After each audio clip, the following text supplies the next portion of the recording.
11 o'clock you can start. Actually, we just started streaming at Facebook. So at 11 sharp lah we start, okay? Okay, I tengok sikat rambut dulu jap. Okay. Saya dah sikat dah. Sure. Rambut dulu. Rambut pun tak ada mau sikat. Jap. Senyum doktor.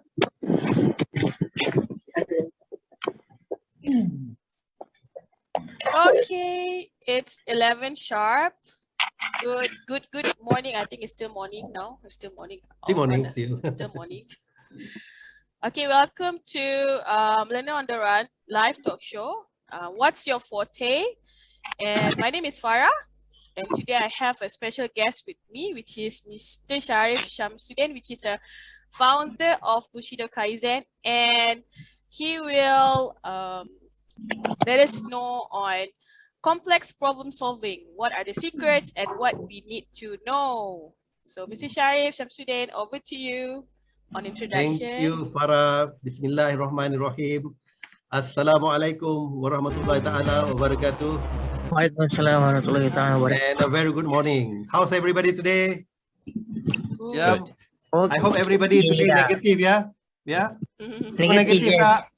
Negative. I just got the result actually just now. Okay. Well, no, I mean not negative. In terms of mindset lah, negative. No. I mean the negative for the COVID. Yeah. Just got the swab test result. Okay. So Alhamdulillah, I would like to thank Farah for making this happen. So this is one of my mission to share as much knowledge as possible. Right. Before we proceed, let me introduce myself. Nama saya Sharif Shamsuddin. Just retired last year after more than 38 years working in Tenaga Nasional Berhad.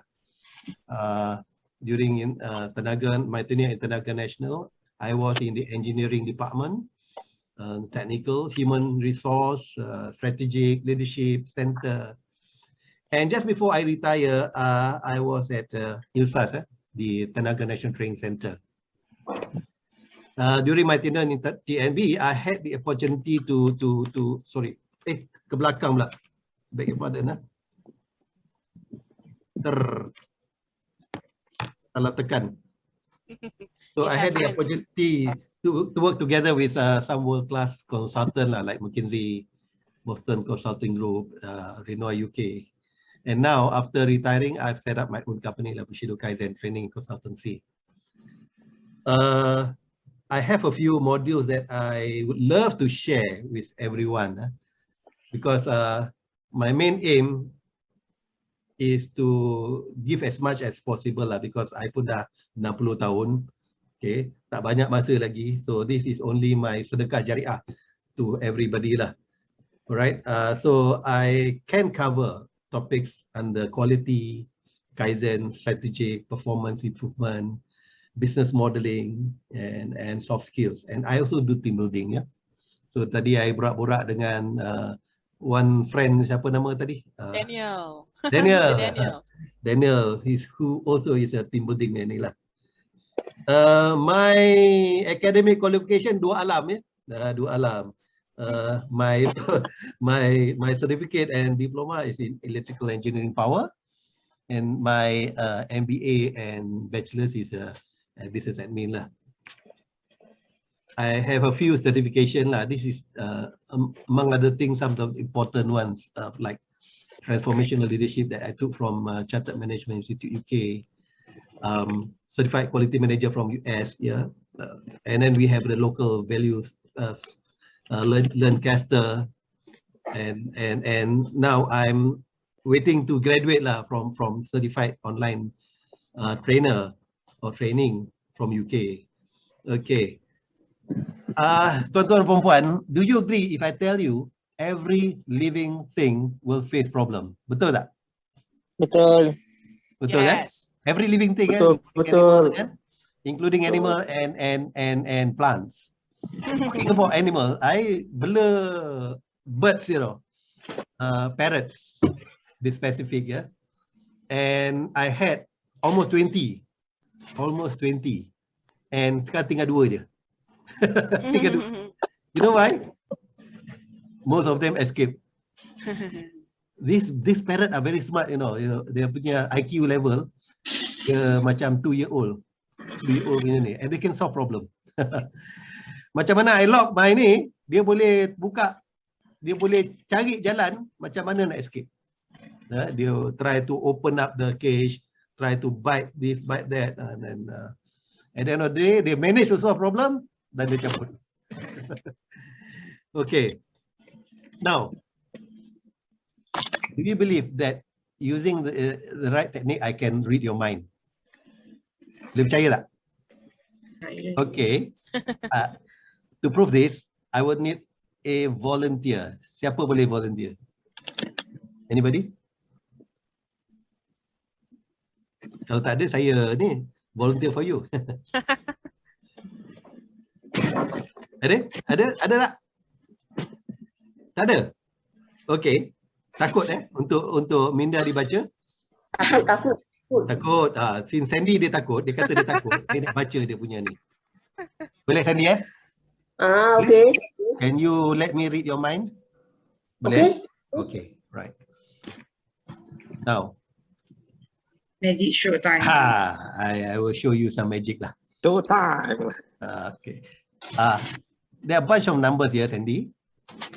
You ada kertas dengan pensel tak depan you? Cantik. So, what I need you to do, Sandy, is to choose one number from this slide and write that number besar-besar dekat kertas tu. Don't show to anybody. Boleh? Choose one of the numbers lah. One number. Okay. Dah? Okay, dah. Okay. Sandy, is the number here? Is the number here or on this? Yes. Ada Okay, good. What about here? Yes. Here? Still yes. Here?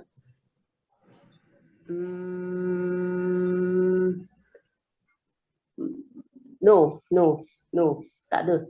Sini? Tak ada kan? I don't think so. Ada? Tak ada kan? Tak ada. Okay. Sandy, boleh saya tanya your dad's age berapa? My apa? Your father's age. 84. Wah. 84 Wow. Sehat Okay, Sandy, you anak nombor berapa, Sandy? Sorry? You you ada berapa adik-beradik? Ada satu adik perempuan. Oh, 2 orang lah. 2. Alright. 84 bagi 2? 42. 42. Okay. You dengan adik you berapa jarak umur? 3. 3 tahun aja? Alright. 42 campur 3? 43. 42 tadi kan? Campur 3? 45 lah. 45. 45 You reverse the number. Apa? You reverse the number. Jadi apa? 54. 54. Can you show me the number? Betul tak? Betul lah. Betul. Boleh. Just to prove. Tunjuk pada the camera. Wah, hebat. Dangerous, Mr. Sharif. Takutlah. Takut. Kira Yeah, very dangerous. Now, Sandy dah risau dah. Macam mana lah ni. Macam mana saya cari apa ni. Okay, now actually apa yang saya buat bukan magic Sandy. Bukan magic. Okay, I want you all to share with me what did you learn from this simple magic show? Anybody? Under the context of this kita punya webinar ni. Anything? Anybody can share? I would say is that you already know the I would say you already know the number already that she has picked, because I guess when you were guiding her, you asked her whether the number. So one of the slides you already know. So what you did was, by knowing that solution, the solution of a number, you guide Sandy towards that number lah. I would feel, in terms of solving small little questions that has been asked lah. Okay, in a way you are right there. All right. Anybody else? Sandy, what do you think?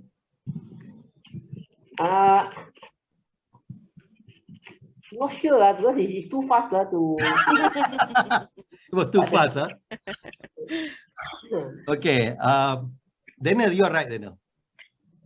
Actually, by using the right tools and technique, we can solve any problem. Any problem. Cuma cepat atau lambat kita nak solve problem tu. Contohnya, we have like, what I did now was I was using analysis. When you want to solve problem, you need to do a bit of analysis, assess the situation, do a little bit of calculation lah. Bukan magic pun. Kalau saya, pandai magic, saya tak ada duduk sini. Saya kaya dah. Boleh baca orang punya fikiran. Alright. I classified the data just now. Jadi apa yang saya tunjuk pada Sandy adalah data, set of data. Okay. So I compare those data into different scenario and take some correlation. I gather the data, then evaluate those data, and I eliminate. So I eliminated those unwanted data lah, unwanted data, because there are 1001 data out there. Bukan semua kita boleh pakai. So kita kena eliminate mana yang tak boleh pakai.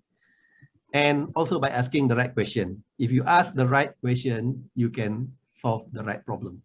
Okay, so basically what I did was I sum up what we are going to learn for the next 1.5 hours. Yeah, all right. So the learning outcome from this webinar, I hope that by the end of this session, you'll be able to think more analytically, the process of analytical thinking. Number 2, learn how to solve complex problem. Yeah, and number 3, understand a few problem solving tools. Like I said, there are 1001 techniques, tools that you can learn out there.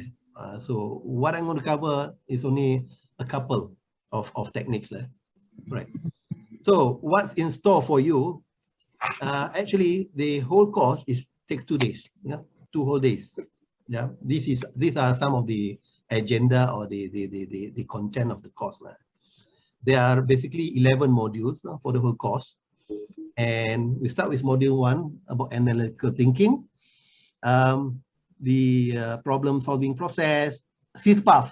Yeah, this is very interesting. In Tenaga Nasional, we are using a method called SciPAB, SCIPAB. Everybody knows about this, especially the management, management side, top management, middle managers, the executive, they know SciPAB. SciPAB is S, you need to look at the situation. C, the complication that arises from the situation. I, what are the implications of the situation? P, what is your position towards that situation? A, what action you need to do, and B, what are the benefit of your action? But of course, when I do teaching, I cannot do that because this is proprietary. It is copyrighted. So what I did was like I tweak a bit here and there, and to make it better. I'm not sure whether mine is better than theirs, but basically the concept is the same. But I use it not only to structure things, but use it to structure how you approach problems. Yeah. So SysPath means scenario. Yeah. Wait, I will share with you the detail scenario, impact of that scenario. S is what solution that come up from that scenario that you are going to produce. P is what is your proposal to the solution. Of course, when you do some solution, you need to propose to the management. And A, the actions needed, and V is the value creation. if you look at the green color on the content, those are how I structure the program using SysPath method. Okay. Now, under module 4, we'll start the first SysPath, which is scenario. All right, and then continue until afternoon. Second day, we'll start with the module number 5, which is we need to define the problem. Here we use the five wife and one husband method, 5H and 5W and 1H. What is the problem? Where is the problem? How you want to solve the problem? How much it's going to cost, and etc. Okay. Module number 6. This is where we start the analysis part. There are two analysis tools that we are going to share, which is root cause analysis or RCA, and Pareto analysis. Yeah, Pareto analysis. Okay. Then module 7, impact. We will do impact. I will share how to do impact study on the situation. The solution part, where we'll share the tool called tree diagram and risk factors and innovative and creative solution. Module number 9, we'll talk about how to do proposal, proper proposal. You know, talking about proposal, once upon a time in early 90s, I did a proposal to top management. You know what happened? It was thrown out the window. And what hurt us, our proposal, is that the top management can say, "Tim, I do not know what you're trying to sell." That was the turning point of our from that point onward, whatever proposal we do, we ensure that it is rock solid, bulletproof. Okay, so here I will share the tips on how to do a bulletproof proposals, yeah, and some presentation tips. Module number 10 is about action. You know, as they say, if you fail to plan, you are planning your failure. So action plan is very important. So I will share how to do a proper action planning. And lastly, module number 11 is about value. You know, when you want to propose something to the top management, you need to show to them that whatever your solution is must add value to the organization. Here we will be looking at the value creation, how to do some calculation of value creation. And there are two types of value, which is tangible and intangible, before we call it a day. So for this webinar, I'm only going to cover one about analytical thinking, what is complex problem solving, what is SysPath, benefit analysis tool, and root cause analysis. Yeah. So, guys, I would like to measure your understanding on complex problem solving. So, in order to do that, I would love to. So, sorry, yeah. Mr. Sharif, but Yes, you know, when using what we learned here today, so can we use it to solve problems? Yes, I would say that you can solve any problem. It's like sickness lah, you know. Tak ada penyakit yang tak boleh diubati. Betul tak? Cuma kita nak cari cepat atau lambat penyakit tu. Super juga dengan problem solving. There are a lot of complex problem out there. Some are very, very complex, like contohnya COVID-19. Yeah? It's a very complex problem. It's not easy. It's just like 1, 2, 3 you can solve. It's very complex problem. Yeah. Yes, you can solve it by using some of the tools out there. Yeah, root cause analysis, yeah, Pareto dan sebagainya. Yeah, does that answer the question, Farah? Right. Let's start the first module, analytical thinking. Apa tu analytical thinking? Yeah, it's about the ability to gather, to analyze any information for you to understand complex problem and try to solve this problem. Ini daripada main Monia, ya. So among others, the activities dalam kita nak analytical thinking adalah kita, number one, kita kena collect data. And data can be qualitative and quantitative. Qualitative maknanya benda yang kita tak boleh measure lah. And quantitative, of course, things that we can calculate. Number two is thinking in a coherent and logical manner. When you want to solve a problem, you have to think coherently. You have to think logically. And the third activity is that we eliminate unwanted data, and we look at several possibilities. Yeah, when you want to solve a problem, you just don't take a solution and implement it. No, that's not the way. You have to look at several possibilities and look at the best possibility, taking into consideration the risk factor, the pros and the cons. Yeah. Now, what do you think are the skills needed for you to think in an analytical manner? Anybody? Let's brainstorm, ya. Apa yang skill yang kita perlu ada untuk kita berfikir secara analitik? Ya. I think it's important for us to know how not to think lah, you know. Of course, I read a lot of books about all the wrong types of thinking, all the like mental fallacies, you know. Okay. I think if you know how not to think, then we can eliminate those. Know what not to think. Wow. Yes, yes. That's something new to me. Thank you, Sandy. Where did you learn it? I read a lot of books about logical thinking. Not just logical thinking, about the what they call that. There's a term. There's a term for it, which means all the wrong ways of thinking that we automatically use, which is maybe like some people say as a result of our evolution. Yeah, So, okay.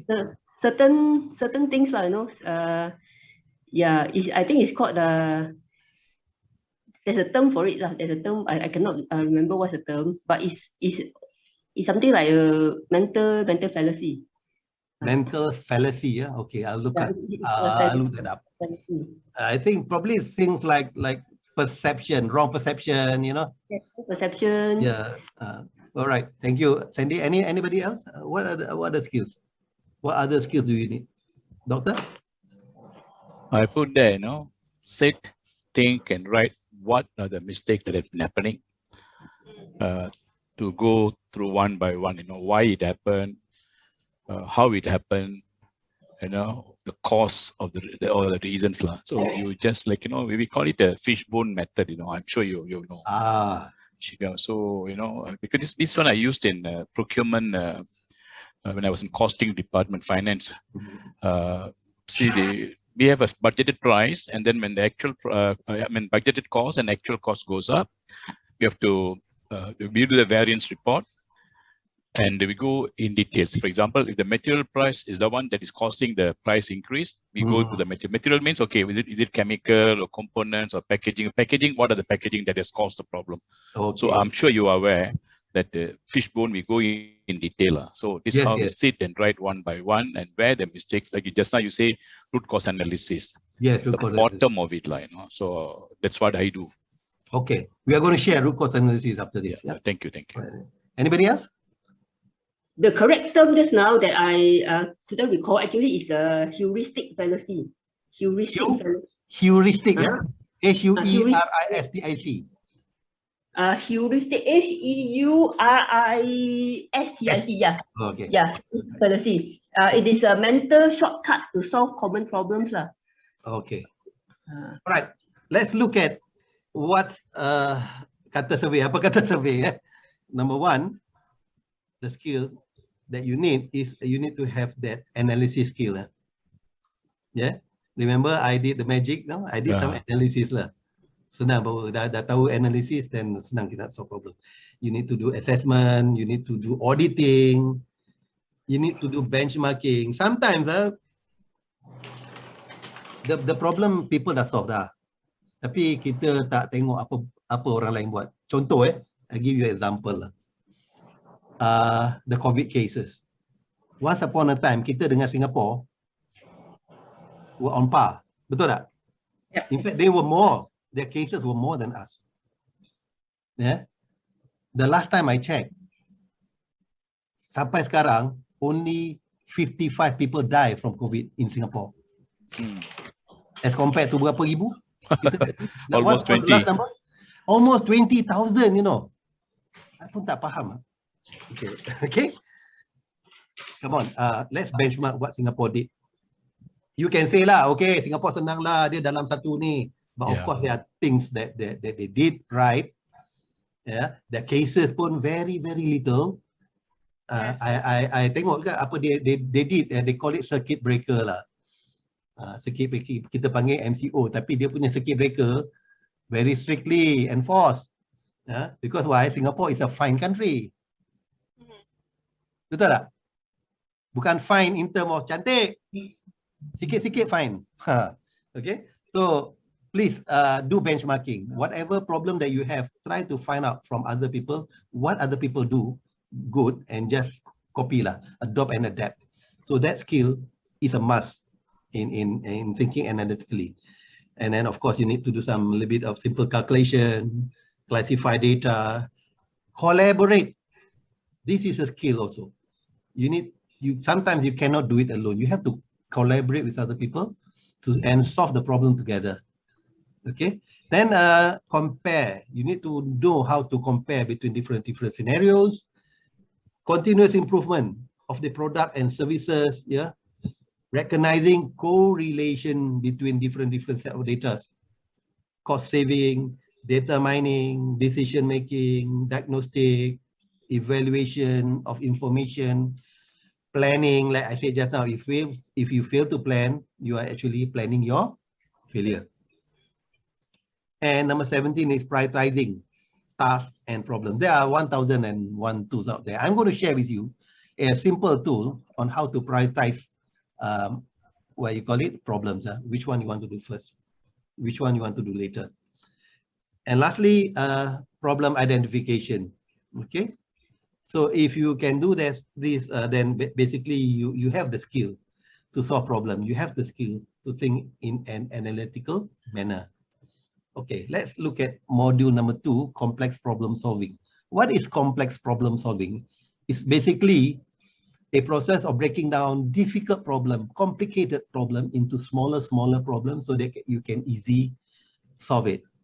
There's a saying that, how do you eat an elephant? Can anybody tell me? You pernah dengar tak phrase tu? How do you eat an elephant? Pernah dengar? Piece by piece. Piece by piece. Yeah. To be exact, is a bite-sized chunk lah. Kita potong-potong dia.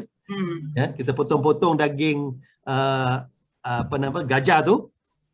Kita masuk dalam pressure cooker pasal dia lihat kan. Dan macam-macam masak kita boleh buat rendang, kita boleh buat stew, kita boleh buat masak lemak cili padi dan sebagainya. Barulah kita sikit-sikit makan kan. Jangan the whole elephant kita nak makan. Tak boleh. Impossible. So that's how you solve complex problem. Small process at a time. Okay. So in order for you to solve complex problem, you need to be creative. You need to have the knowledge. You need to have the tools. You need to have the broad skills needed for you, competency for you to solve the problem. Okay. And also you need to have the ability to approach this problem from multiple angles. Look at it. Jangan look at a problem satu. Macam orang buta raba-raba gajah kan? Pernah dengar cerita tak? Pernah dengar cerita tu tak? Orang buta meraba gajah. Tak pernah. Ada orang buta tu dia kata, oh gajah ni kan dia macam apa? Batang pokok. Pasal dia pegang kaki kan? Lepas tu ada pula yang pegang dia punya terang tu. Dia kata macam ular lah. Kan? Ada yang pegang apa? Buntut dia, panas lah. Jangan dia pegang, dia keluar barang dia sudah. Okay, so macam tu lah. So you kena look at it holistically. Kena look at the big picture. And then you kena collaborate dengan others because we have different people, different perspective. We use this different perspective to understand the complex problem so that we can have the what you call it, pick the abilities of these different knowledgeable people to solve the problem. Kadang-kadang kita kalau seorang-seorang nak solve problem mati kuman. Analogy of eating an elephant is you need to tackle it little bit at a time, a bite at a time. That's how you solve complex problem. You divide the huge problem into smaller issues and tackle the small issues. Yeah. And 3, celebrate. Yeah, celebrate small activities, small what you call it, successes, rather than waiting until the end. Because you need to motivate yourself lah, especially the team ya. Pergi teh tarik ke, kena roti canai ke, sama-sama makan, celebrate kan. So keep yourself motivated. And bila dah sampai di end tu, you manage tu, then kita makan besar. Mungkin kena so bos belanja what you say ke, whatever. Alright. These are some of the tools and techniques for that can be used lah in problem solving. Number 1 is a very useful tool, brainstorming. Yeah, we did a brainstorming session just now. Force ranking, which is basically a tool for you to prioritize issues. Yeah, sometimes you have like 20-30 problems, so you can't solve all the problems at the same time. So you need to shortlist them, and force ranking is a tool for you to do shortlisting. Then we have benefit analysis, where let's say you have shortlisted from 30 to 5 problems that you are going to solve. So out of the 5, which one you want to choose? So a benefit analysis is a useful tool for you to choose the right problem. Okay, and then you have charts and graph. PDCA cycle is basically plan, do, check, and act cycle, or some may call it Deming cycle. Yeah, Deming cycle. And then we have RCA, or root cause analysis, check sheet, Pareto diagram, tree diagram. You have double tree diagram, sorry there. All right, so I'm going to cover SysPath, benefit analysis, and root cause analysis. Okay. Now, let's look at SysPath. What is SysPath? Like I mentioned to you just now, SysPath is an acronym for Scenario, Impact, Solution, Proposal, Action, and Value Creation. Let's look at it one by one. It's basically it can be used. It can be used to structure your presentation. Actually, it can be used to structure the way you approach a problem. Okay, let's look at it. So, Mr. Sharif, so how does SysPath help with presentation? Okay, now, those days during our school, when or during college, we were taught when you do presentation, there must be at least three sections, right? Opening, body, and conclusion. Am I right? Yes. Memang kita daripada sekolah diajar that technique. Tapi when you go into the corporate world, it doesn't cut anymore. Yeah? 10 o'clock. Okay, all right. It doesn't cut it. So, macam saya kata tadi, tenaga nasional dia gunakan teknik dipanggil SciPep. If you arrange your presentation in that structure, in that manner, the management boleh faham what you are trying to say. Ingat tadi, I kena bantai dulu masa awal-awal my career dulu. Management do not understand what I'm trying to sell. Okay, so it was thrown out the window. Luckily, mine was not physically thrown lah. Tapi I have heard horror stories where proposal, presentation was thrown betul-betul luar pintu, betul. I tak nak sebutlah nama that top management. It was one of our CEO at that time, tenaga nasional CEO. One of the top manager tried to present something and dah arwah dia. Dia ambil file tu, dia campak luar pintu, betul. So memang kalau you dalam keadaan macam tu, memang you kecewa betul. Betul tak? Sandy ya? Sandy kalau ni pun mesti sewa, betul tak? Kena campak kan you punya file kan. So syspath ni kalau you susun, orang boleh faham. Ikut structure tu. Does that answer the question ni, Farah? Yes, yes. It Okay, does. thank you. Alright, basically syspath ni, it helps to break down ideas, information, data in a sequence that grab people's attention. Yeah. Kenapa? Because cara kita susun the structure tu memang akan kata orang tu make the listener interested. Because kita cover what they actually need. Sebagai contoh kan, you're talking about issue. Yeah, of course, any organization dia ada issue, dia ada problem.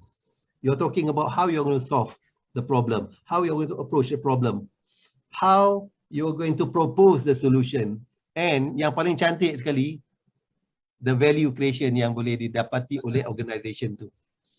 Kita cerita in detail the calculation, how you get to the contohnya saving lah. You increase the revenue, you reduce the cost, you improve the profit dan sebagainya. Those are the pain points of any organisation yang the top management are very concerned. So if you can alleviate the pain point using syspath method, explaining to them very nicely, very structurally, I believe that your presentation can be accepted, your proposal can be accepted.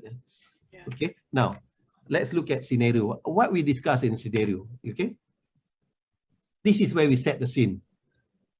This is where we describe, we identify apa problem yang faced by the organization and choose the right problem. And kita kena define problem tu.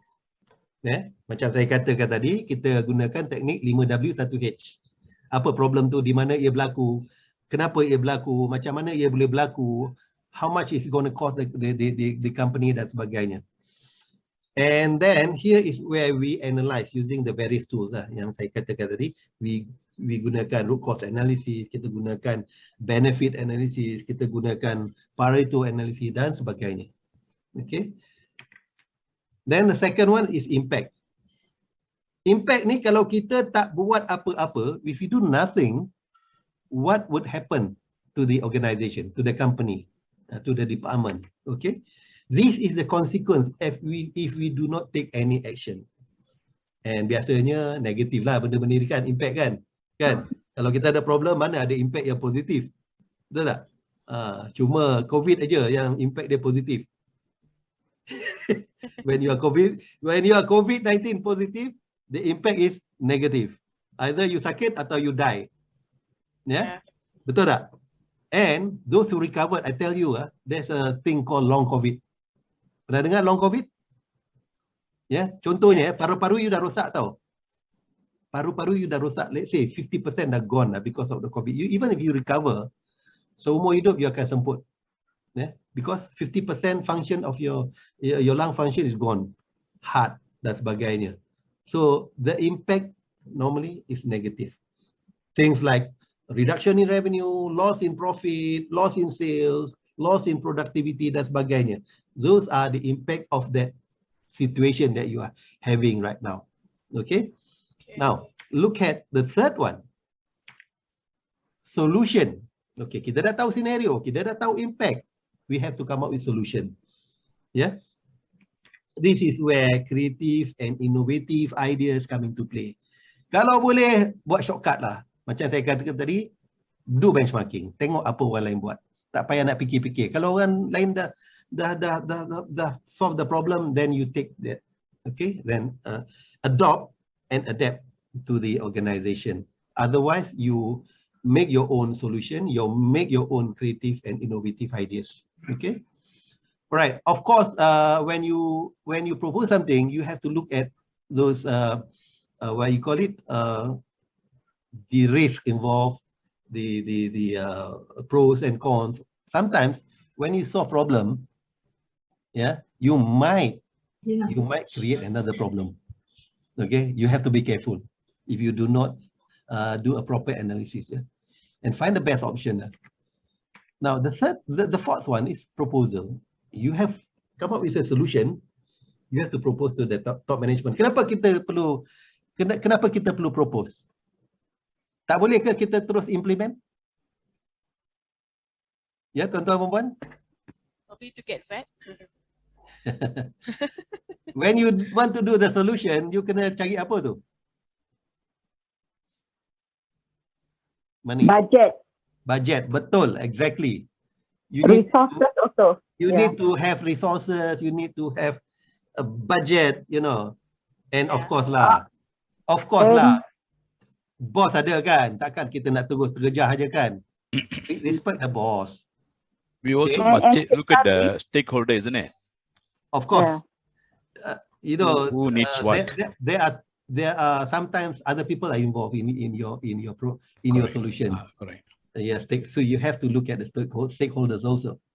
Yeah. And customers. sorry, another thing also the buy-in actually.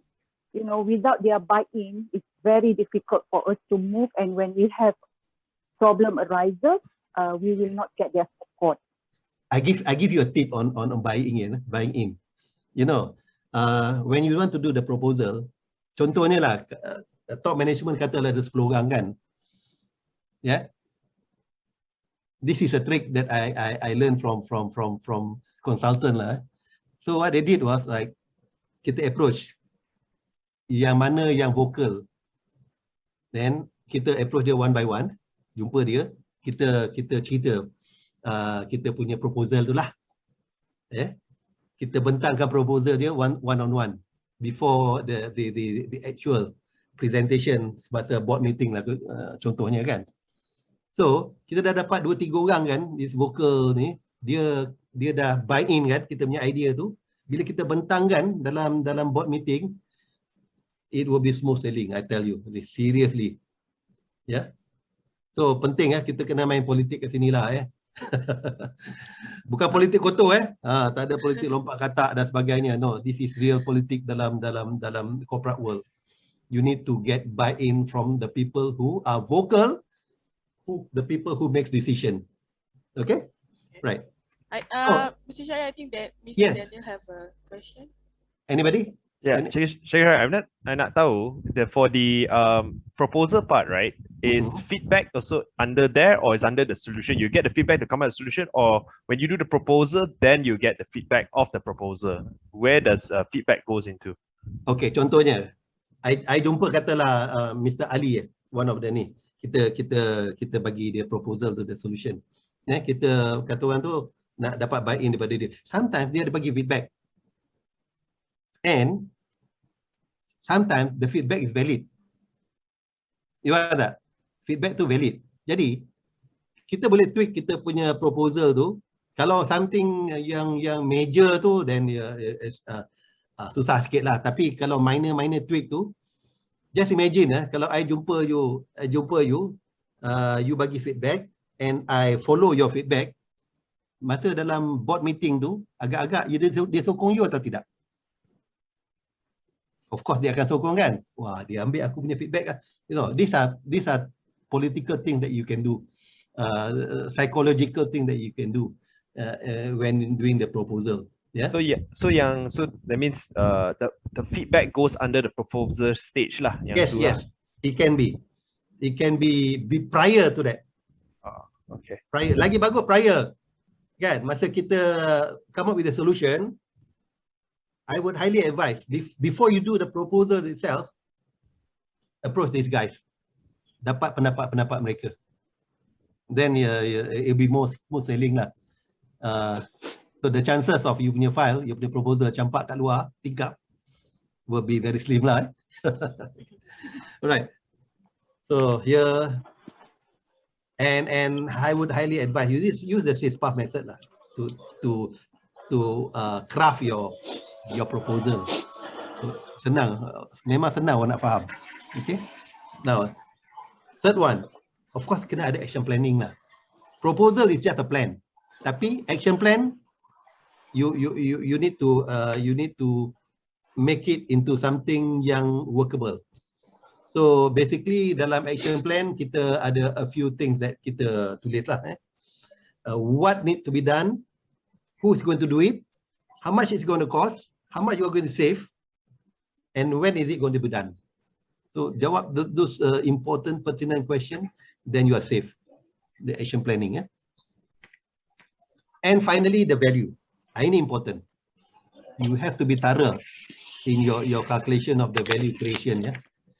State the value creation and the benefit if the solution out of the corrective action yang kita propose to is to be implemented.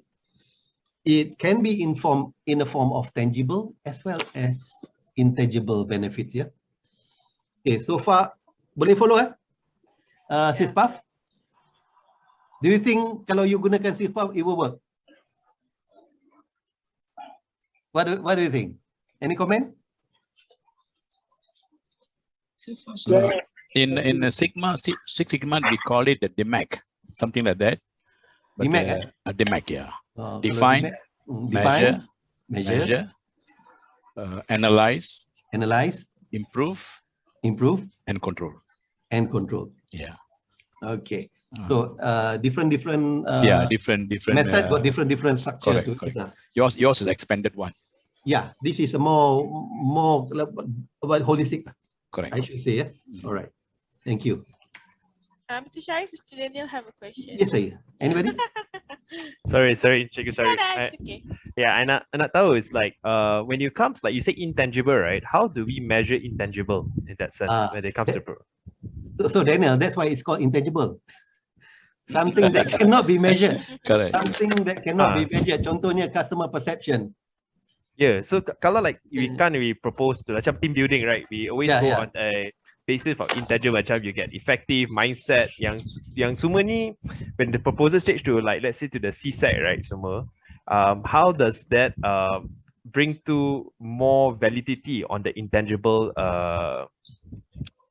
value towards it? Okay, you want to propose something? Contohnya, you kata team building kan? Contoh, kalau you buat team building, what will happen to the people after they attended the team building?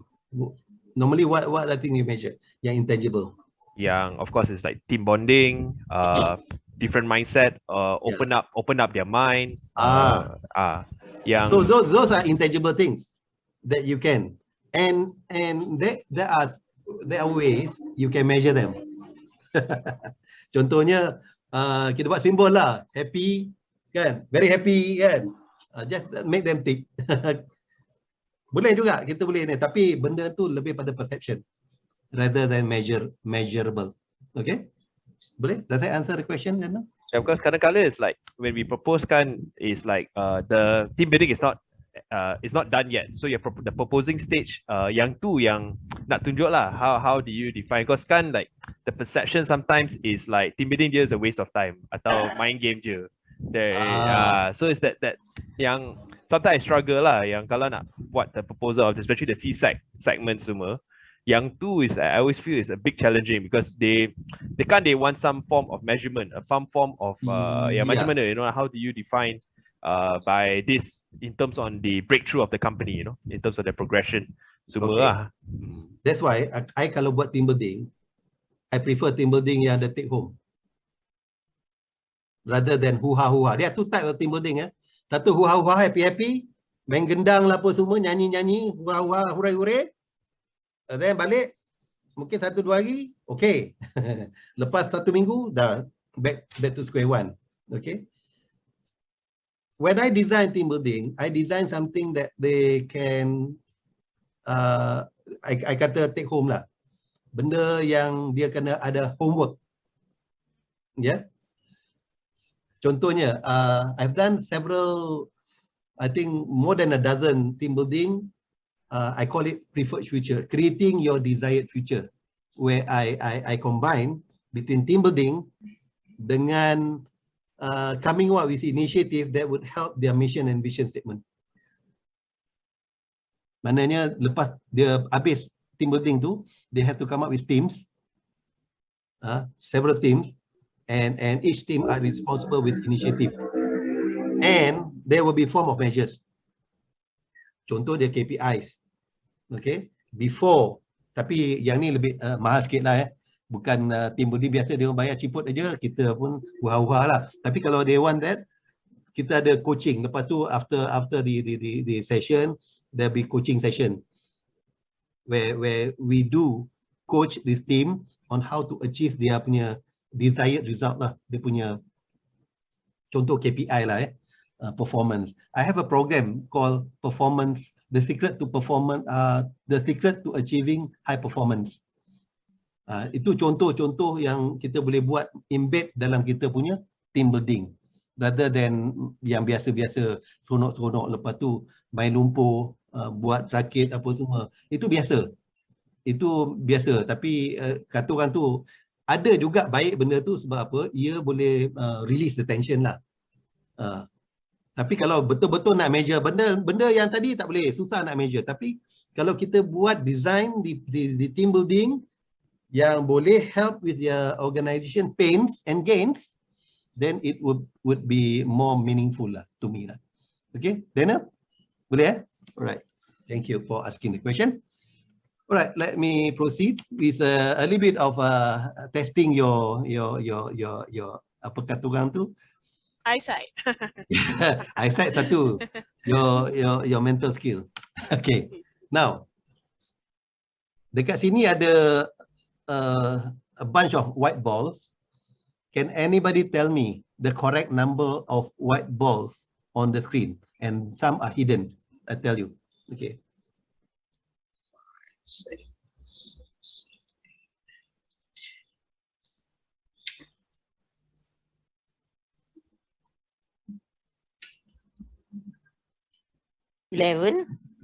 Okay, we have 11. I think got 15 lah. Okay, 13, 15. 15 Uh, Alright, ada lagi? 11, 13, 16, 17. We have 13, 16, 17. Okay, Yeah. okay.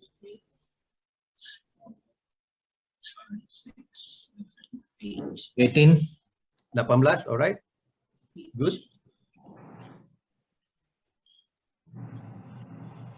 Kita tengok siapa yang kena ni.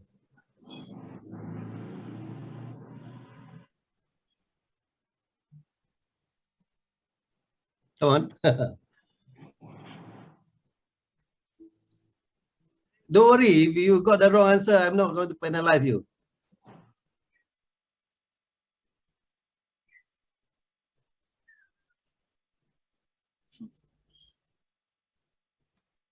Dah? Tak ada? Alright. 17 now, later 17 17. Ramai yang 17 Okay, now. 10. Basically, you have a problem here, right? A problem of counting the white balls. Why? Why you cannot count correctly? Why? Because some just appeared a small part of it, just sikit-sikit nampak je. Dan, You nampak sikit saja kan? A lot of those are hidden, right? Okay, begitu juga problem. Yeah, a lot of problem are hidden, tak nampak. So what you need to do? First task is to get rid of those blockers, right? Those are the things. Those are the things blocking your view. Those are the things blocking the how you want to solve problems. So we remove the blockers. After removing the blockers, the big ticket item lah dia orang panggil itu, the big ticket item. Then kita remove those small things lah, like the abuk-abuk tu kan. Okay, so let's do that. We remove the blockers. banyak lagi. Itu dia. We remove the small things, small issues. Then kita structure. We structure our problems so in a way so that it's in a logical sequence. It's more easy to understand, and now you get the correct answer. Berapa answer dia? 32. 32. Nampak? This is how you approach problem solving. Okay? Now, let's move on to benefit analysis. What is benefit analysis? Yeah, it is basically a tool used to apa ni kata orang to make decision lah. Ya, dalam problem solving you have to make decision. That's why they call it PSDM, problem solving decision making.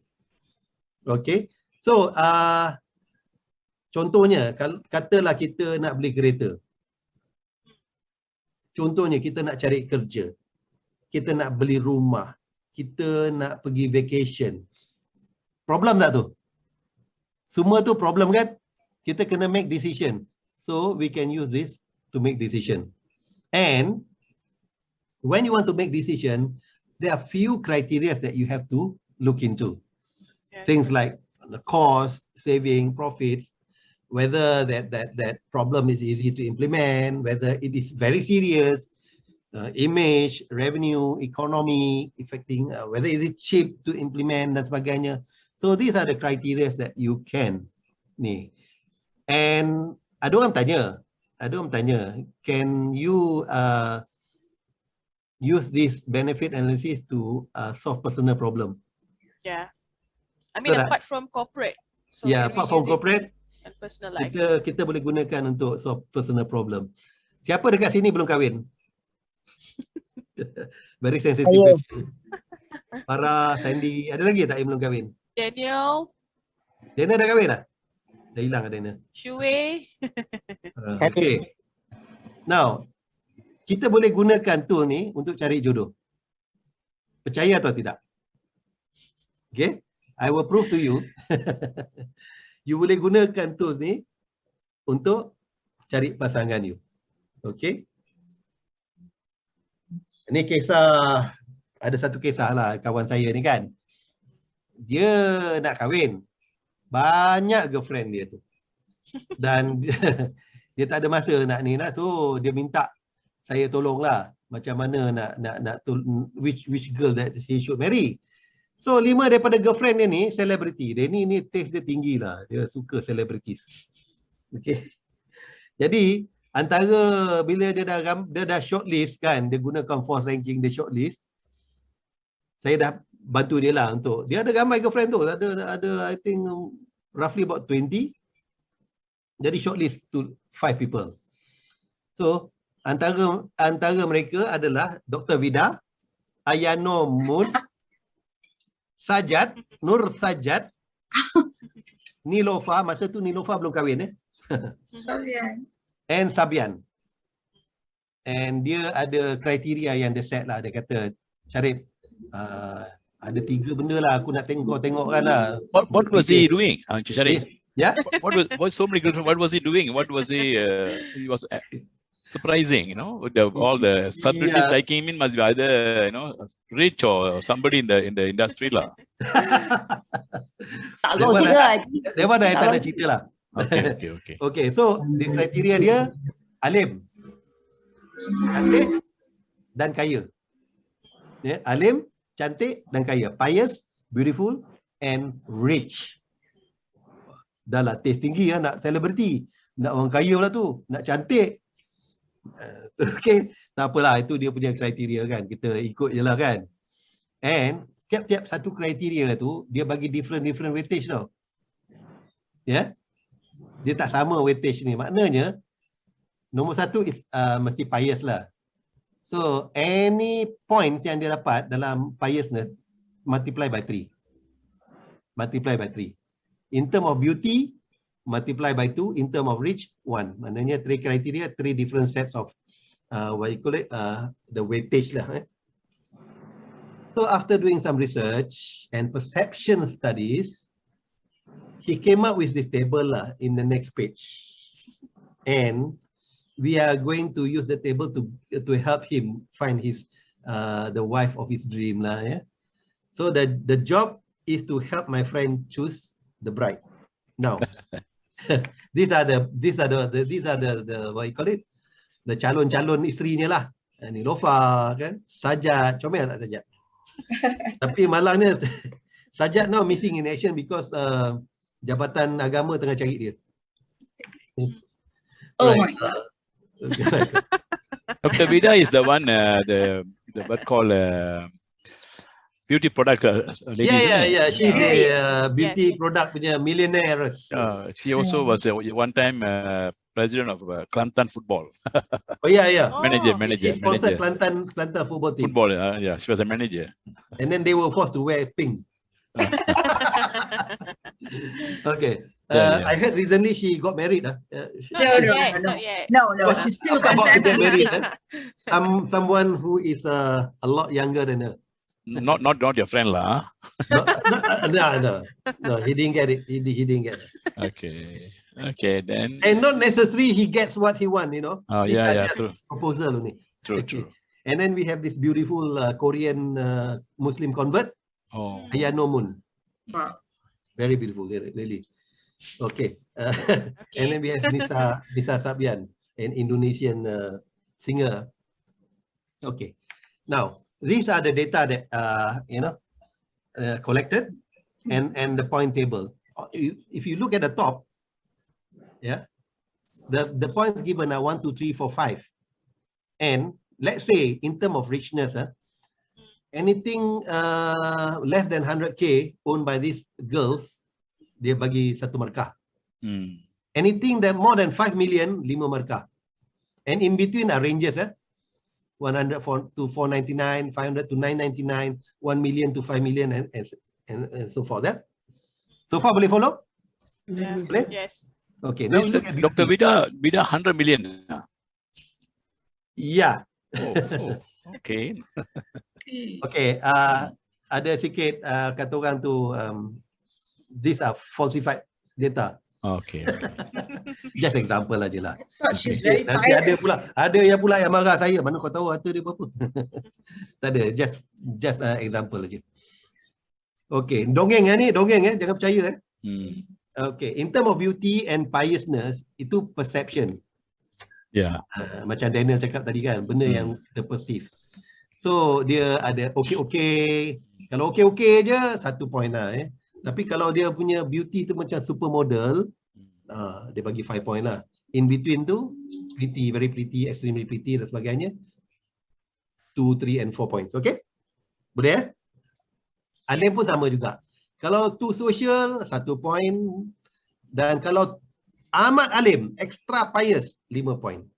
Okay. So these are the point table. And yang bawah tu, table kat bawah ni adalah the data collected. Okay? The data collected. Right? So far boleh follow? Yeah. Yes. Okay, now let's together we help our friend find his future wife. Okay, the point table kat atas, the data collected belah kanan atas, bawah tu adalah table untuk benefit analysis. Let's together do the analysis ya. Now, kita tengok Nilofa.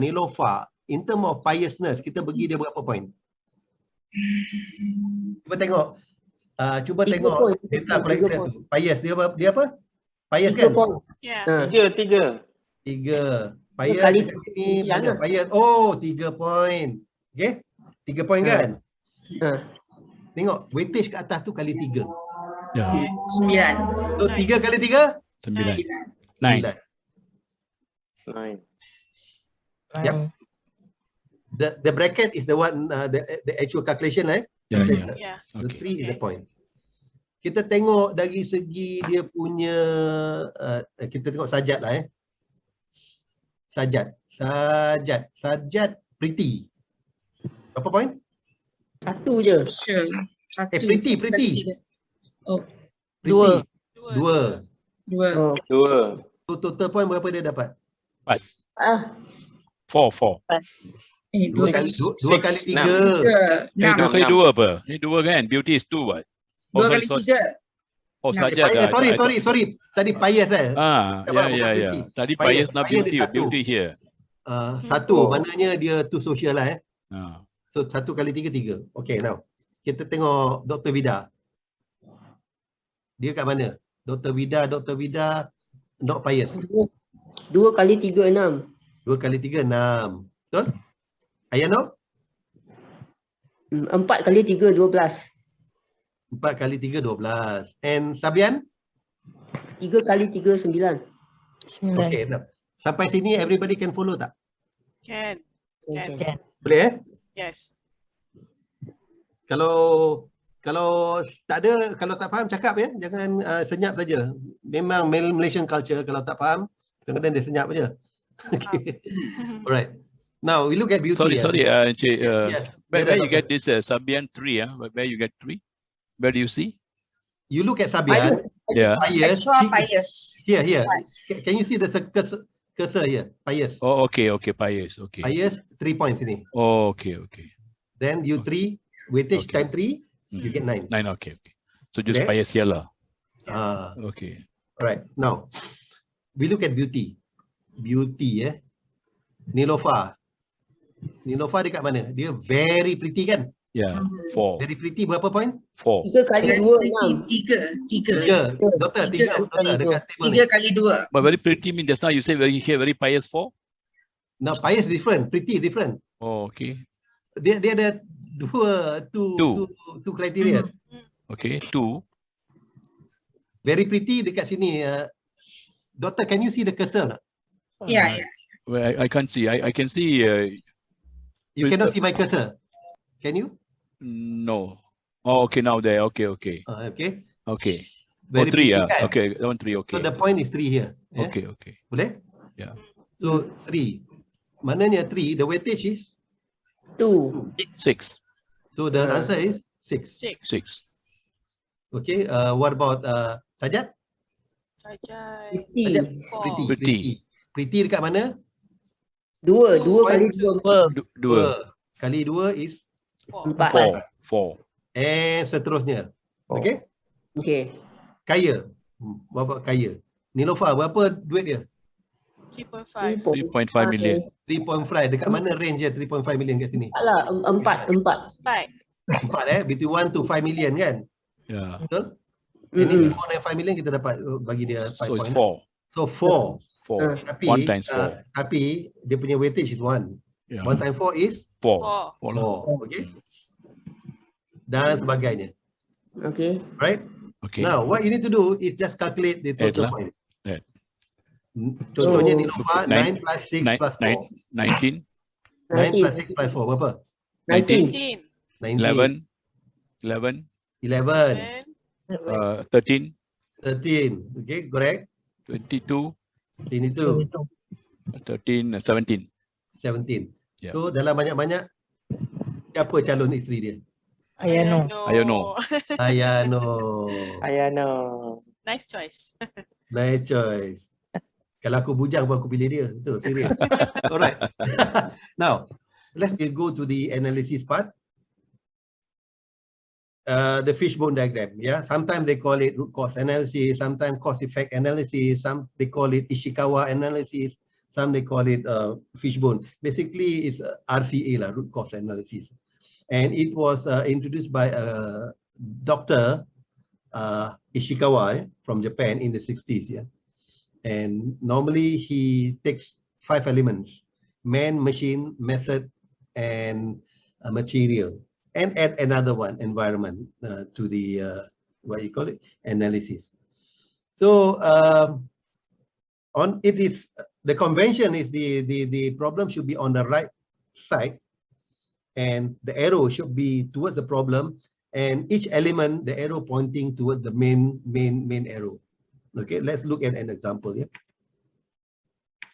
Look at this case study just now. So the problem was the leg animal population declining. So we look at the man. Okay, why is it declining? Because animals are dying. Before I proceed, you pernah dengar lagu Bangau tak? Kan? Actually, lagu Bangau is actually root cause analysis. Kenapa dia kurus? Sebab? Kenapa Bangau kurus? Ingat tak lagu tu? Sebab tak cukup makan. Sebab dia tak makan. Kenapa dia tak makan? It's the ikan kat leher dia, is it? Oh, stuck. Is it? Ikan tak timbul. Ikan tu tak timbul. Lupa dah music dia. Kenapa tak timbul?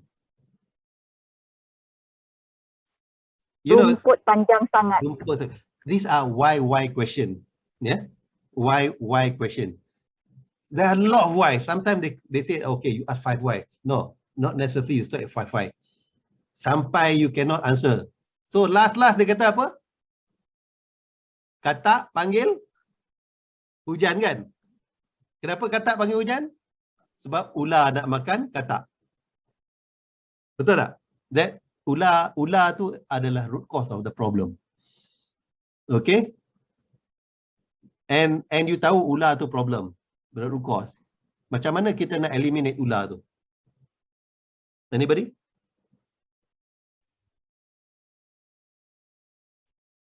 You know that ular makan katak is the root cause of the problem.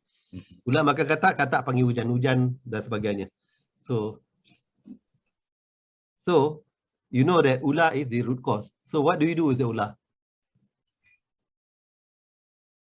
Anybody? Eliminate it. Kill the ular. How do you eliminate ular? How? Panggil bomba. Panggil bomba. Okay, tangkap ular. Panggil bomba, tangkap ular. Lagi? What back? Oh, ambil ular tu, bunuh, sembelih, kulit dia buat bag. Yeah. Bekin. Bekin. Dan sebagainya kan. So you propose solutions. But be careful lah when you propose solution. You eliminate the ular, what will happen to the ecosystem? Yeah. Instead katak makin banyak. Ya. Katak makin banyak. Katak makin banyak. Lagi banyak dia lagi panggil hujan contohnya, ataupun jadi banjir, ataupun dia tak panggil hujan, kemarau pula. Instead of you trying to solve the problem of Bangor kurus, Bangor terus mati. Bukan Bangor saja mati, orang pun mati. Sebab apa? Kemarau panjang. That is how you, when you look at solution, you have to look at different, the pros and cons, the risk involved of your proposal. Okay. Now, let's proceed. Why? Dying because tak bagi makan. Why? Tak ada duit. Why? No sales. Why? No visitors. Why? No promotion. Why? Dah. No promotion, stop. And then we look at the natural apa kata orang tu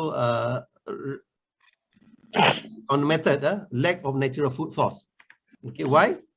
Bad ecosystem. Why? Too much algae. Why? pH level of the lake too was incorrect. Look at material. The bird feed quality is very low. So you know the bird doesn't get enough nutrition. Why? Because there's no quality control on the bird feed. Why? Because the staff is not competent. Why? They lack training. Okay, now next, machine. Lack of oxygen. Why? Because the fountain not working. Why? Because the pump is spoiled. Why? Because of lack of maintenance. Okay, next, we go to environment. Animal sick. Why? Drink polluted water. Why? Botanical garden lake polluted. Why? No proper drainage. So, the one in the last of the what you call it, the why question though, is the root cause. Nampak? So there are roughly 5 root causes here. So the job of the team is to find which of the 5 is the most important, the most pertinent root cause. Okay, that's a tool. We call it Pareto analysis to find which one. Most critical, is it? The most critical, yeah. The most critical. Okay, the most vital. Right? Sampai sini boleh faham? Yes. Cikgu Syarah, I got a question. So yang the man-machine environment material method is in the fishbone itself lah. So you correct. It's not, you don't put your own kind of like your own criteria. Yeah, the criteria is set as the fishbone is followed on this base criteria lah. Yeah, these are the convention imposed by, not imposed lah, you know, suggested by Dr. Kaoru Ishikawa, the founder of this root cause analysis. Okay. So just macam like an example. Kalau let's say we look at macam insurance, for example lah, insurance, right? There is no machine involved because people are the one that is driving the sales, right? So how do you So then you don't put anything on it lah, I'm assuming, is it? Or do we perceive it in a different metaphor in terms of machine for an industry that doesn't involve machines? You say that the insurance dia tak ada machine, eh? Yeah, for example, like example. we are the running, I mean the frontliners lah macam tu. Okay. So, Ada computer machine tak? Printer machine tak? Okay. That means if you look in this, the tools that, as long as the tools being used, that is the determination Yes, of we call it machine. machine. Okay. Yeah, Yeah. faham dah. All right. Thank you. And not necessary you need to fill up everything. Contohnya dia kata tak ada machine, okay tak apa, fine. Then you focus on the others lah. This is just a guide. I see. Okay. And don't pull your hair kat mana nak parking.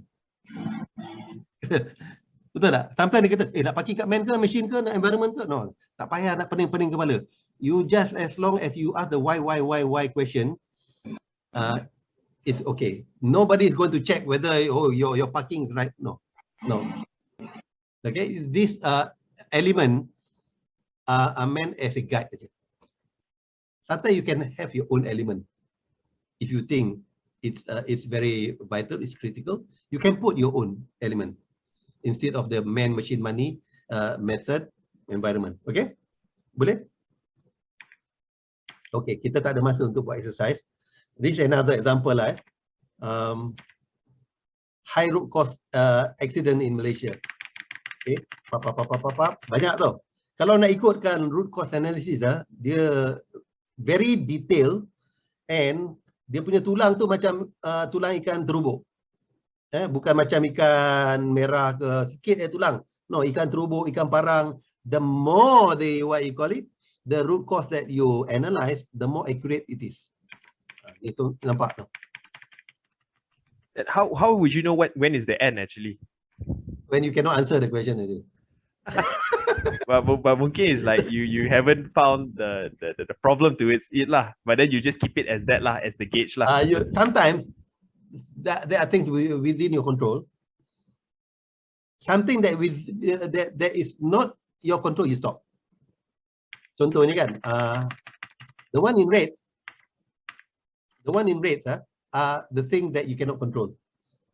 Things like attitude, things like COVID-19, things like the one that I circle in red, the poor time management of the people. Those are things that you cannot control. PKPD, COVID-19, poor vehicle maintenance of the what you call it, the people and sebagainya. The one in green are things that you can control. Okay. For instance, poor enforcement, lack of training, poor maintenance, what else? Poor planning, not enough staff, SOP on ball tires not enforced. Contohnya kan, when you go to roadblocks, ada tak dia orang tengok you punya tayar botak ke tak? Tak pernah. Dia tengok apa? Your tinted glass. Dia tengok you punya exhaust kuat ke tak? Pom kan. Saya beli motor Superbike tau. Sampai terpaksa tukar standard punya ni. I tell you, exhaust doesn't cause accident. But ball tires, what you call it, brake tak makan. Those are the things that they should check. Ini tinted glass yang dia sibuk, kenapa? Itu yang kadang-kadang pun tak faham lah. Okay. Then we have lack of monitoring dan sebagainya. So there are seven root causes here. Okay. The challenge is which of the seven root causes ni yang kita nak tackle dulu. Okay. So kita use another analysis tu, dipanggil Pareto analysis. Vital few, dia panggil, sometimes they call it 80-20 rule lah. 20% of the problem will contribute to 80%. Okay. Contohnya our B40, M40 dengan T20.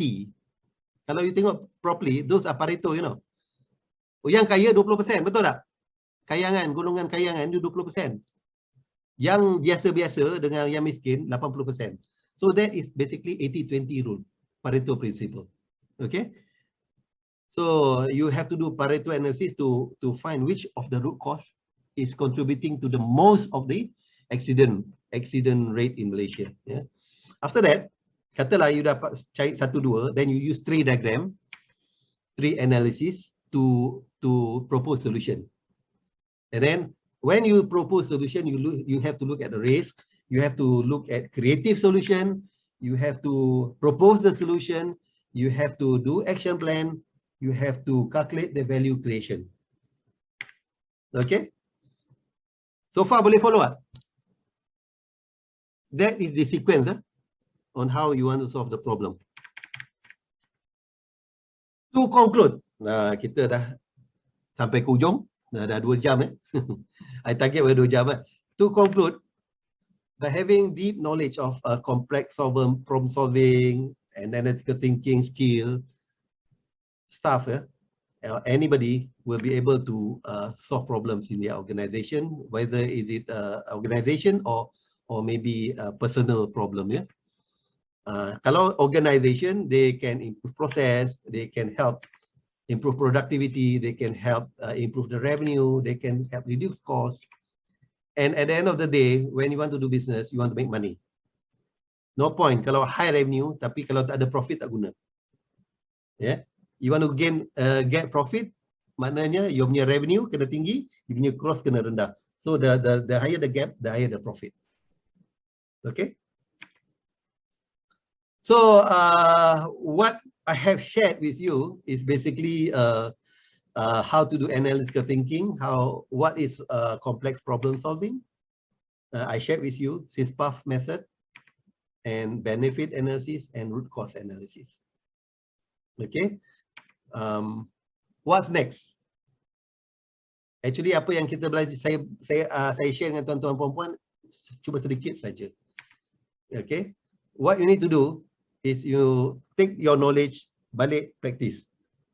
Gunakan the tools, the RCA, the benefit analysis, gunakan. I can bet you keluar je daripada webinar ni kan, 30% what you have learned will be gone. Guaranteed. Hari ni, besok another 30%. Tinggal berapa? Tinggal 40%. Besok tinggal 40%. Itu pun kalau you faham 100% of what I shared. Maybe next month dah tinggal 10-20%. Okay, so important for you to practice. Right. The question on how to transform your organization culture. Okay, we want to help your organization mindset that revolve on constantly improve. I pergi Jepun. I sempat pergi Jepun tahun 2014-15 macam tu kan. Pergi Osaka, pergi kilang Toyota, a few factories in Japan, and I learned that this problem solving, complex problem solving is a culture to them. It's second nature. That's why when you say made in Japan, the quality is top notch. So what we can do to help is that kita boleh pecahkan 3 fasa. The first fasa is bagi that knowledge to your, what you call it, the staff in your organization. Learn the various tools. Once they have that competency, then pergi ke fasa 2, which is the culture. There need to be culture change. In order for them to have a culture change, they need to be coached. So either you can coach them or we can ask outsiders to coach them on how to do the problem solving dan sebagainya. Kalau ada project kan, boleh monitor project. Boleh monitor project. And continual improvement is that there need to be a quarterly, what you call it, implementation session, monitoring session on checking the KPIs, checking the projects, whether it's running smoothly or not. So far, any question, tuan-tuan perempuan? Boleh follow tak? Okay. Boleh, jelas. Jelas Alright, that's good to hear. Kena tengok recording kadang cepat sangat. Okay, now. Something too fast. Was I too fast? I think it's to me lah, because I'm not used to it. It's new concept. So it's okay. Not much you can do in 2 hours. Benda yang 2 hari tu I compress kepada 2 jam. I think good. It's a good presentation. It's just I hope you can take home something lah. Sure. Chicken Cherry, just to check. So when it comes to data analysis, is this part of what is going to be in terms of the subject of data analysis? Is it part of it? Yes, we'll do some data analysis punya exercises. Okay. Okay. Right. Okay. What I want you to do, please help me. I would like to get feedback from you. Can you please scan the QR code and answer some of the question yang kita post dalam ni? Boleh tak? Ya, tolong ni. Farah, boleh tak share kalau mereka yang tak boleh nak scan QR code? Yeah, in the chat, I already have the link. Is it the chat? Is it the chat box? Yeah, just click the chat box. You can okay. go direct to the link. If you are having problem, pasal kita asyik scan sejahtera kan, dia pun pening. Ini tiba-tiba lain pula kena scan.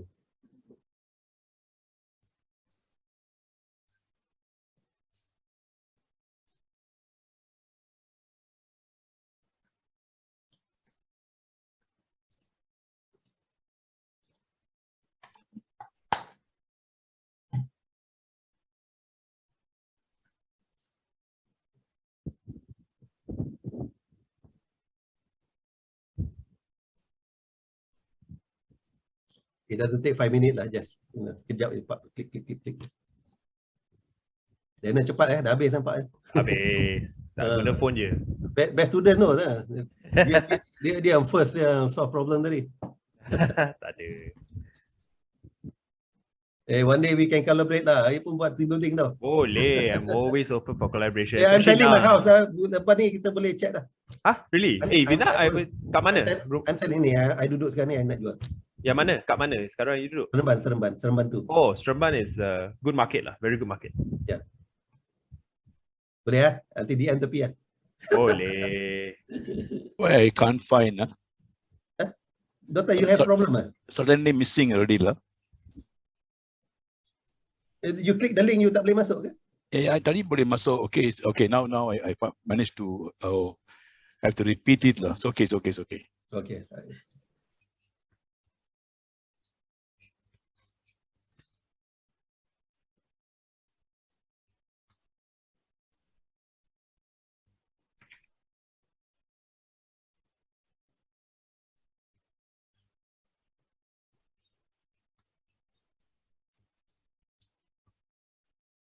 Kalau siapa yang dah habis, I thank you very much for for joining me. I really had fun. I hope you had fun too. Enjoy my session. Now, kalau ada salah silap, ampunkan saya, minta maaf. Alright. Hopefully we can meet again. You can become my Facebook friend lah. Jangan kita stop kita punya relation kat sini saja.